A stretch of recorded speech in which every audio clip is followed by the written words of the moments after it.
Hi friends, welcome back to the Friendship Center. My name's Eric, I'm the education coordinator here, and the Friendship Center is a nonprofit, community-based advocacy organization in Helena, Montana. We serve folks who've been impacted in any way by domestic violence, sexual assault, and stalking, and we serve Lewis and Clark, Broadwater, and Jefferson counties here in this part of the state. Quick reminder that we do serve all people, and all of our services are free and confidential. We run a 24/7 crisis line, and you can reach out to us anytime if you or someone you know or care about needs some help. Today, I'd like to chat with you about the issue of sexual assault affecting folks ages 18 to 24 years old. Surveys have found that more than 30% of women and 15% of men who experience sexual assault at some point in their lifetime first experienced sexual assault between the ages of 18 and 24 years old. Female college students in this age range are 3 times more likely to experience sexual assault than women in general. Of women who are enrolled in college, on-campus residents are significantly more likely to be sexually assaulted than commuters.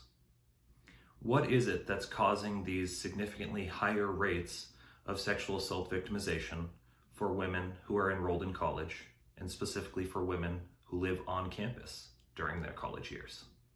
It's important to keep in mind while we have this conversation that it's not only women who are sexually assaulted. We know that folks of all gender identities experience sexual assault victimization. However, most studies that provide us with the material to discuss today have looked specifically at female victimization. What is it that causes folks in this age range to be sexually assaulted at so much higher rates than folks of other age groups? And more importantly, what can we do to prevent those sexual assaults from occurring?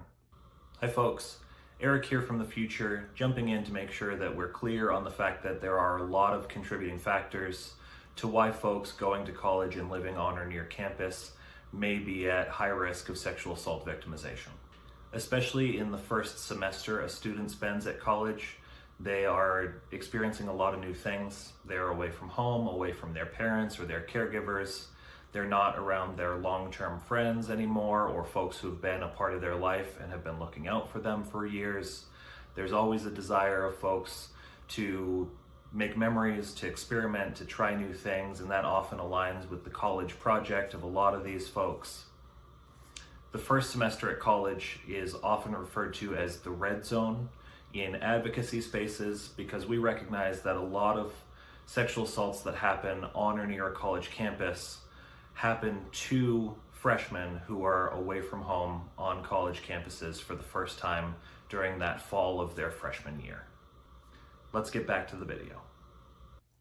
One thing to keep in mind as we consider factors that contribute to the sexual assault of women aged 18 to 24 in 2026, when we're having this conversation, is the explosion that we've seen in more recent years of what we might refer to as the manosphere, or this online misogynistic culture that is leading to a feeling of men hating women.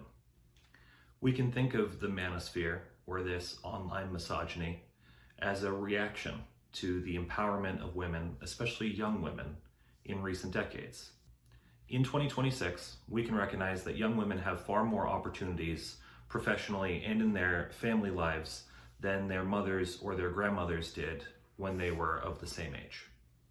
It seems that algorithms employed by social media platforms have promoted this type of hateful content.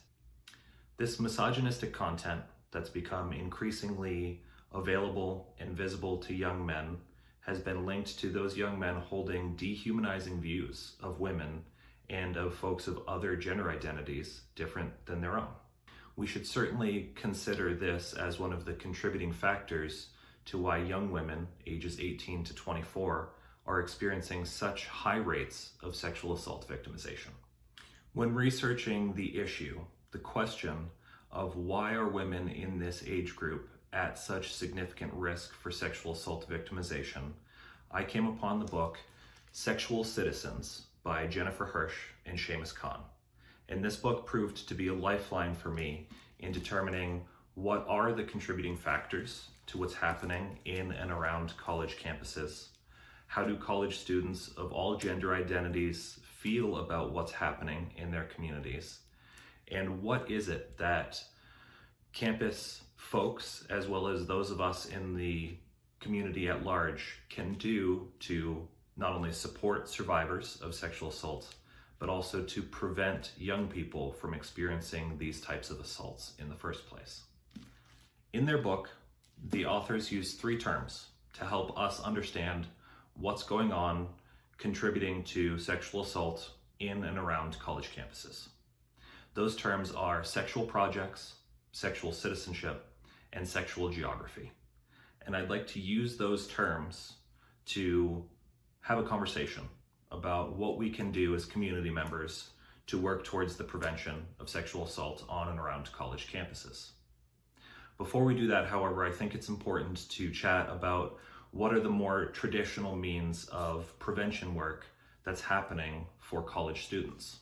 In the United States, every college that receives federal funding is required by law to do some type of bystander intervention training. And this typically happens during orientation period for incoming freshmen or transfers to each particular college.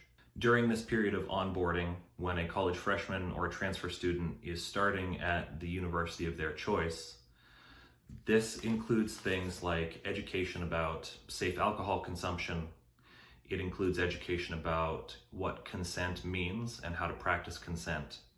And it also includes a conversation around bystander intervention, which essentially is the idea of if you see something happening that seems unsafe, then there are a variety of things that you can do to help the person who's potentially going to experience some harm. We here at the Friendship Center have even done some work locally with our university here in Helena to help these students understand what all of that means and how to not only be safe on and around campus, but to treat each other with respect when it comes to sexual intimacy as well. Many researchers and academics suggest tactics when working with freshmen and transfer students, such as providing accurate information about what is considered sexual assault, and that includes things like the legal definitions of each particular type of sexual assault. Many of these folks suggest combining sexual assault prevention education with education around drug and alcohol use. Many of these researchers suggest educating women about specific types of sexual assault and how different types of behavior can be classified. Many educators believe that we should be teaching female students about effective resistance strategies, how to effectively say no to unwanted sexual advances. Educators often want young people, incoming freshmen, transfer students at their universities, to know how to report bad behavior or wrongdoings to officials on campus or to local law enforcement officials, and what that process for reporting, seeking care, seeking justice looks like in their community. And the best prevention strategies on college campuses also make sure to include information about how whatever happens to a victim or a survivor of sexual assault does not make it that victim or survivor's fault. In addition, many educators and researchers in this space suggest focusing on programming for men specifically to prevent sexual assault perpetration. Some researchers have suggested providing accurate legal definitions for unwanted or non-consensual sexual contact or sexual assault. Some researchers and educators want to make sure that men are well informed about how to obtain consent for sexual behavior, as well as making sure that their potential partner is capable of providing consent. And much of this conversation has to do with the fact that people who are under the influence of drugs and alcohol are not legally able to consent to sexual contact. All of these traditional prevention efforts that are done on college campuses across the country are fine. There's nothing wrong with any of these things. However, all of these strategies seem to miss a lot of the social aspects of how college-age students actually behave and how they receive information and then use that information. This book, Sexual Citizens, is based entirely around a project that was done by a team of academics and researchers at Columbia University in New York City. The thing that was so eye-opening to me about this book, Sexual Citizens, was that this team of academics and researchers at Columbia University worked in collaboration with Columbia students to determine what was happening for those folks, how they were being affected by campus policies, by living arrangements, by friendship networks and student groups. And everything that they report on in this book was determined by what they found from interviewing more than 100 college students and by surveying more than 2,000 college students. This is where those terms, sexual projects, sexual citizenship, and sexual geographies come into play. These are the terms that these authors, Jennifer Hirsch and Seamus Khan, use to help us understand what is actually happening in the college environment. When the authors of Sexual Citizens, this book I keep referencing, use the term sexual projects, what they're ultimately saying is, why are college students engaging in sex? What is their desired outcome? In conversations that they had with college students at Columbia University, the authors of this book determined 5 basic sexual projects. One is to build skills as a sexual partner. Another is to have sex simply for pleasure. A third is to build emotional connection with a partner. A fourth is to learn about oneself or to define oneself as a sexual being. And then the fifth is to impress others or to seek status in their community of college peers.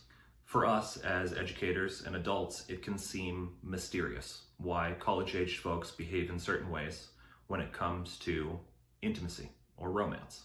Being able to have a picture of why these young people are pursuing sex in the college environment can help us to have conversations with them about how to better prepare for sexual intimacy and how to protect themselves and communicate with potential sexual partners. The team at Columbia University found in conversation with Columbia students that most students of college age are not clear on their own sexual projects. This means that they don't know for sure why they're pursuing sex. Perhaps they just are because they think they're supposed to be having sex at that age. Generally, as advocates and as educators, we think of sexual assault as something that's done by one person to another person for the purpose of gaining or maintaining power and control. There is generally a difference in the mind of advocates between sex and sexual assault, rightfully so. We tend to educate people that sexual assault has very little to do with sexual gratification and much more to do with one person having a desire to be more powerful than the other person that they're encountering.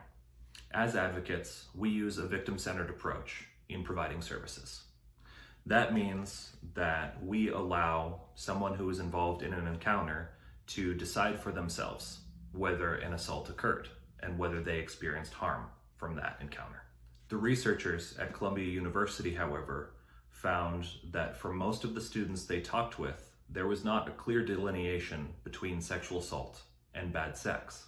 What was found by these researchers was that most encounters they heard about began consensually, but at a certain point stopped being enjoyable for one or more partners. When we are able to help young people define their own individual sexual projects, we are also able to help them recognize their sexual citizenship. If we understand that in the context of a college environment, sexual encounters tend to start as consensual encounters, and ultimately there's a diversion of interests that may lead to a sexual assault, we might be able to understand that building sexual citizenship among college students and encouraging them to respect the sexual citizenship of their peers can lead to a reduction in the number of sexual assaults that we're seeing in that college environment. We can all recognize that it's far easier to cause harm to a person that we don't see as human than it is to someone that we recognize as having rights and desires and autonomy. This is the idea behind sexual citizenship. It's recognizing another person's right to decide what to do with their body, when to do it, how to do it, and with whom. Finally, the authors of this book, Sexual Citizens, use the term sexual geography to talk about how the physical world around us impacts how we are intimate with other people. On college campuses, this is especially important because college students largely do not control the spaces where they spend time. The sexual geography of college students can include spaces like dorm rooms, public spaces on campus, off-campus apartments, bars and nightclubs, fraternity houses, sorority houses, places of worship, and maybe places where students are employed. As we think about how to reduce the frequency of sexual assault for college students, we need to think about how do college students interact in those spaces and who controls the space that they're in at any given time. As we've already mentioned, there's a distinct connection between sexual assault and power or control. So it's easy for us to recognize that if one student group controls access to a space, then another student group may be at risk for some type of harm in that space controlled by a different group of students. A good example of this would be fraternity houses. This is a space on or near campus that's controlled by a group of fraternity brothers, and anyone else at that place is a visitor. That's not to say that sexual assaults exclusively happen at fraternity houses or that members of fraternities are sexual perpetrators. However, at fraternity houses, members of that fraternity control who accesses what space and when. It's also worth pointing out that national Greek life policies allow for alcohol to be served at fraternity houses, but not at sorority houses. This leads to a situation where members of sororities, women, travel to fraternity houses, which are spaces controlled by men, to engage in drinking. We can clearly see how the connection between heavy alcohol use, which is part of the college experience for many people, in a space controlled exclusively by men who feel comfortable in that space, could lead to the victimization of some members of sororities or of members of other student groups who are also sharing that space. We could also examine the dorm room of a college freshman or sophomore. Commonly in dorm rooms for underclassmen at universities, they're shared spaces. That could mean that there are 2 beds, 2 desks, and 2 chairs in a dorm room. That gives each person living there space to study and space to sleep. What does it mean when potential romantic partners spend time in a dorm room with this type of setup? It's easy to think that 2 potential romantic partners who feel comfortable around another and want to feel connected are probably going to close the door to the dorm room and probably are going to sit next to each other on the bed of whichever student is living in that dorm room. Regardless of whether we like it, there is a sexual implication of 2 people sitting on a bed together. It's hard to be surprised when 2 potential romantic partners are sitting together on the bed, controlled by one partner, and physical touch happens that may not feel comfortable for both people. This discomfort could very well be caused by the lack of clear sexual projects on the initiator's part, but also a failure to recognize the sexual citizenship of each partner. When 2 young people find themselves in a private space and they haven't had a conversation about what they each desire from a romantic encounter and what their boundaries are, it's easy to see how there could be some type of intimacy that occurs that one person is disappointed in or perhaps feels victimized by. This is one of the things that's discussed in the book, Sexual Citizens. It's made clear to the team at Columbia University that students on campus have a clear understanding of what consent is and what needs to happen for consent to be present. They understand that consent is a verbal and enthusiastic yes to engage in a behavior. And they understand that it should be something that is asked for and given freely. However, most college students are not having clear and understanding conversations about consent. Typically, they are relying on some type of implied consent, such as one person being invited to another's dorm room and voluntarily sitting on their bed with them with the door closed. For many college students, this feels like consent is present. This flies directly in the face of the traditional prevention method of educating about consent. Clearly, educating about consent is not enough. That's why we need to help young people understand their sexual projects and recognize the sexual citizenship of their partner. There's much more to be said about sexual geography and how places on campus or near campus influence the way that people spend time in those spaces and how people behave intimately in those spaces.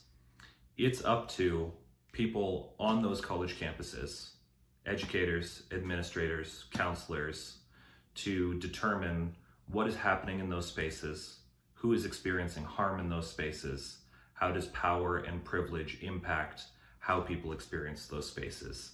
This needs to be an individual case-by-case basis for university personnel to examine what to do to make the sexual geography of their campus less likely to result in a sexual assault.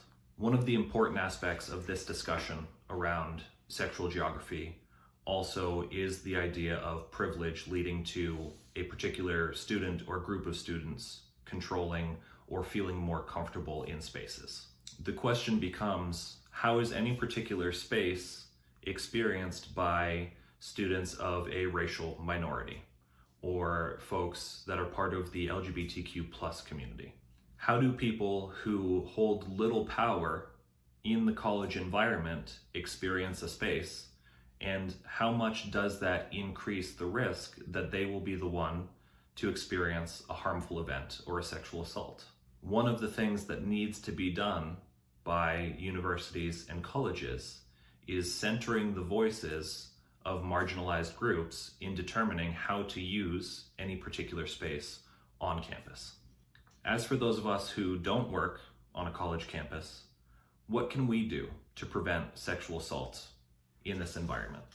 How can we help reduce the number of sexual assaults experienced by folks in this age group? It is the job of every community member in every community to contribute to each person's sexual citizenship. That means helping them to identify their sexual projects in the context of their larger college and life project, as well as building a recognition that each person has the right to determine what happens to their body and when. There are a lot of ways that we can do this, and it's going to depend on your role in your community as to how you do this. As parents and as educators in the K through 12 school system, there's a lot that we can do to help young people grow into adulthood, already recognizing the fact that they have the autonomy to decide what happens and when with regard to sexual intimacy. We need to prepare young people for adulthood. That means that as parents, we need to be having conversations with our kids about respecting other people's boundaries, about getting consent for any type of touch, not even if it's sexual in nature, but hugs and high fives, sharing toys, that type of thing. We need to make sure that we are encouraging our kids to think at an age-appropriate level about how their actions impact other people. How does their privilege impact the way that they show up in space? We need to create a culture of safety in discussion. We need to let our kids know that if they have questions, that they can come to us and get honest, true answers, even if that's an uncomfortable conversation for us to have. There are, of course, age-appropriate ways to do this with all of our kiddos. But this tends to start when our kids are young. We need to be willing to use the appropriate anatomical names of body parts so that kids recognize that they're being treated with respect when we have these conversations with them. Euphemisms do not help us in making sure that kids are prepared to make decisions about their own bodies. We need to make sure that our kids know that other people are allowed to feel differently and behave differently than they do. That is part of sexual citizenship, is one person feeling differently or wanting different things than another person. That can start at a young age and doesn't have to have anything to do with sex or sexuality. Teaching kids that other people are allowed to feel different about anything in life is an important thing for us to do. As kids get older into middle school and high school, we need to start having realistic conversations with them about physical intimacy with potential partners. That is, of course, going to be uncomfortable for us as parents. It's going to be uncomfortable for educators in the school system. It's going to be uncomfortable for aunts and uncles, role models in the community, coaches, faith leaders.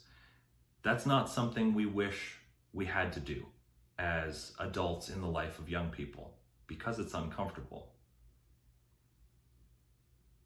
But we need to recognize that at a certain point, our little ones will grow into adults who have the freedom and the ability and the opportunity to make choices about what happens with their body.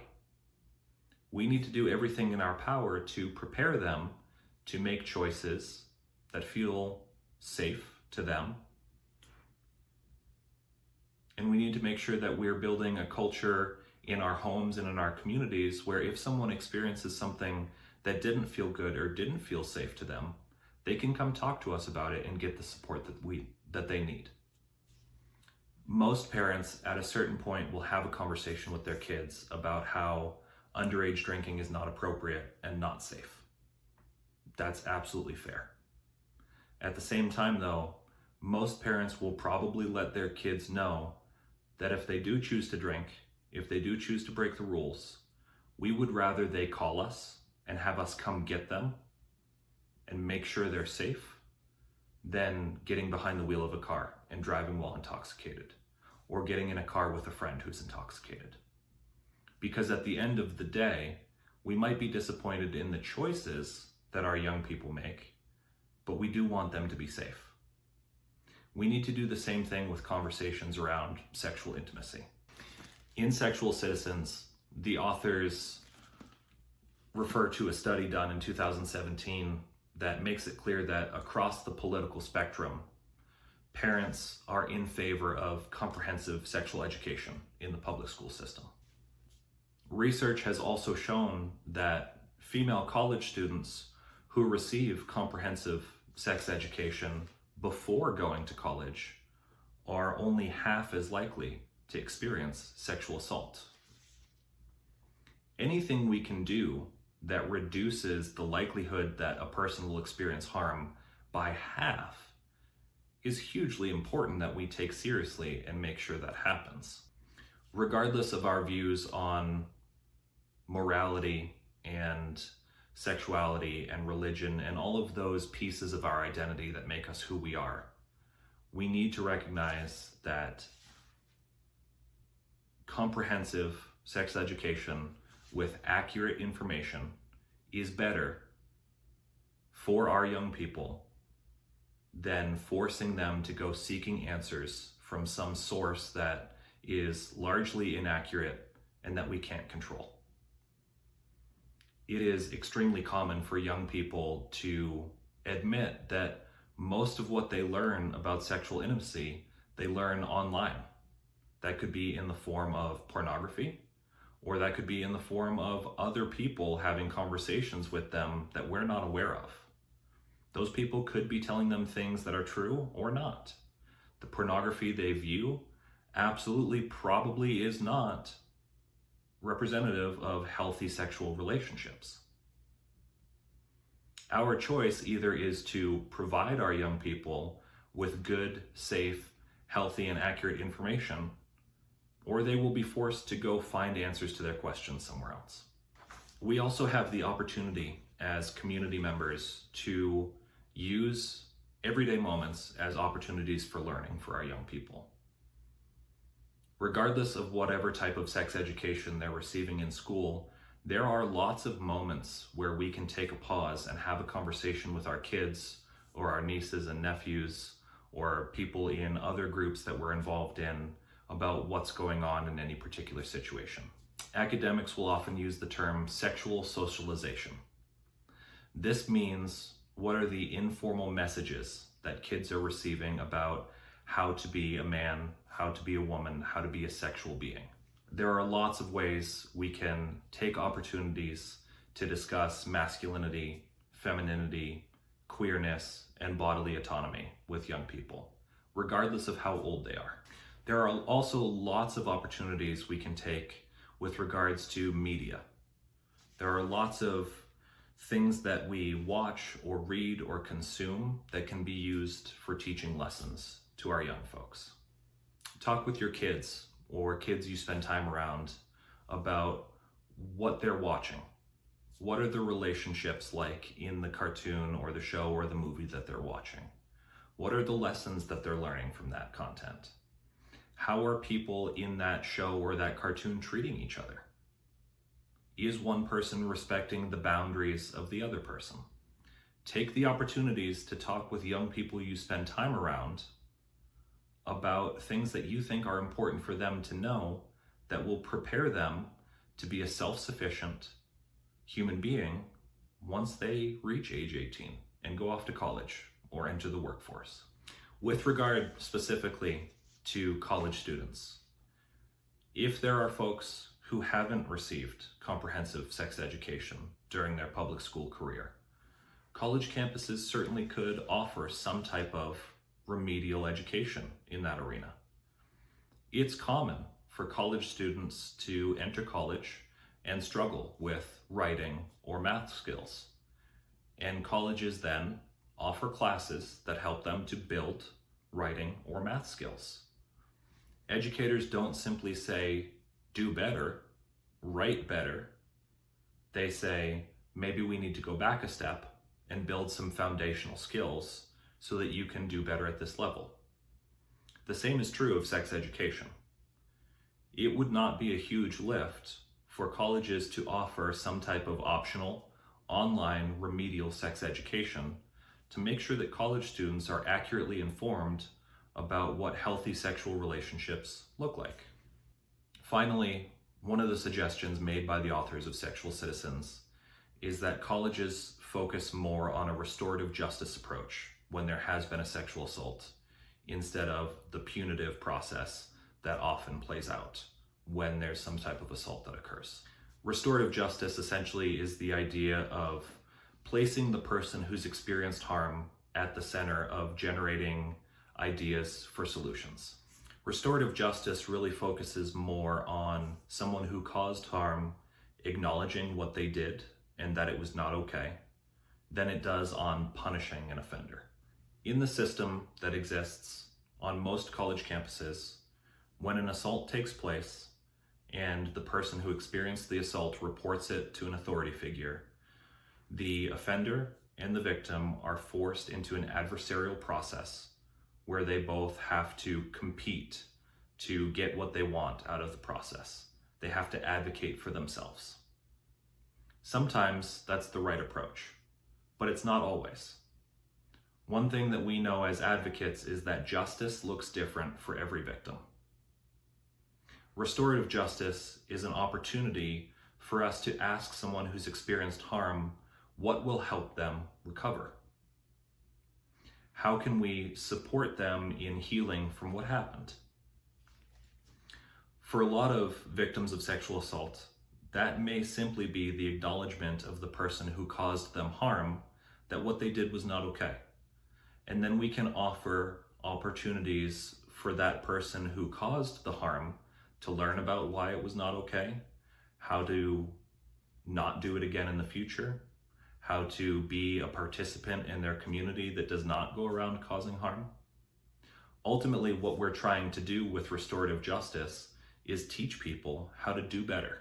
We also want to make sure that both the offender and the victim have the opportunity to reintegrate into their community, to make sure that they're not alienated from friendship networks or student groups. The ideal result of any type of mediation or justice process is that both people are able to then go on and be successful in their educational careers. Restorative justice should focus on a conversation between the person who's caused harm and the person who's experienced harm, utilizing community knowledge about what can be done to help heal and to do better in the future. Colleges can provide programming to students so that those students are able to provide support to friends. We know that people who experience sexual assault are likely to receive much more help from friends and community members than they are from professionals. Advocates, psychologists, healthcare providers, we can all do certain things to offer support and care for victims and survivors. But we don't have the close relationship with that survivor that a friend or a loved one does. If college campuses can provide programming that teaches students how to be the supportive, nurturing, caring friend or loved one that they need to be for someone who's experienced harm, we can build a community of care that does better in supporting each other. Now, it's important to remember that sexual assault does not happen in a vacuum on college campuses or in the larger population. Sexual assault is one of many overlapping issues that need to be addressed. With sexual assault, we also need to have conversations around diversity, power, and inequality, who holds privilege, who occupies space, whose voice is heard. We also need to make sure that we're incorporating conversations about substance abuse and mental health. We know that sexual assault survivors often have substance use or mental health difficulties, or they will in the future. All of these things are overlapping issues that need to be addressed together. Please take some time to think about what you can do as a community member to advance the idea of sexual citizenship among everyone else in your community. What can we all do together to recognize each other's humanity with regards to sexuality and sexual intimacy? This is a conversation about prevention. There are no easy answers. There's no one person or one institution or one tradition to blame for the fact that sexual assaults happen, and sexual assaults especially affect folks in the age range of 18 to 24. There is a lot more that needs to be discussed about strategies for prevention and for support provided to these young folks. I hope this conversation that we've had today is a starting point for you in thinking about how you can contribute to the safety of your community, but especially the safety of young people in your community. If there's anything we can do for you at the Friendship Center, if you or a loved one has experienced domestic violence, sexual assault, or stalking, please feel free to get in touch with us. You can visit our website. It's www.thefriendshipcenter.org, or you could call us at 406-442-6800. That's our 24/7 crisis line number. We serve all people of all ages, all gender identities, all sexual orientations, all religious and socioeconomic backgrounds.